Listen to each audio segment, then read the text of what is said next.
Okay, so my last video made them angry. Of course it did. And they are now threatening me, and I wanted to point out the vast difference between the crime I committed and the punishment that has been devised for me.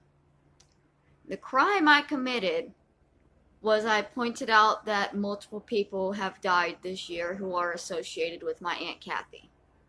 That's all I did.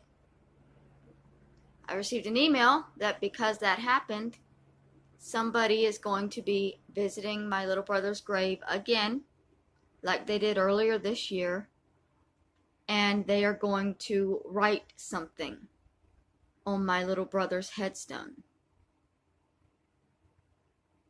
Because I mentioned a fact that 3 people my Aunt Kathy knows have died in the same year, they're traveling thousands of miles to once again desecrate my handicapped brother's grave, this time doing it permanently by marking on his headstone, which I'll remind you, he was buried for a decade without having.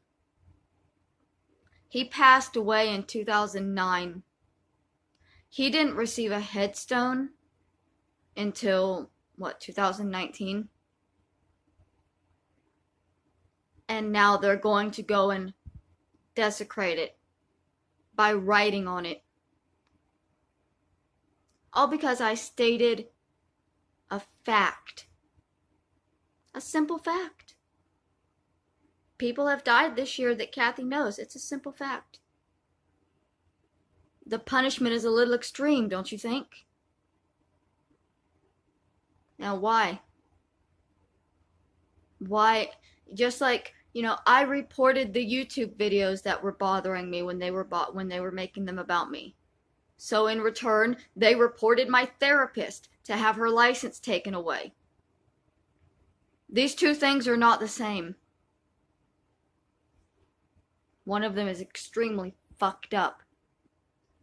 If your reaction to having somebody state a fact is to drive 1,000 miles and desecrate a grave of somebody who hasn't even done anything to you, you don't think that's a little bit of an overreaction? You don't think you might want to, think for a second about whether the punishment fits the crime, or whether there was actually a crime committed?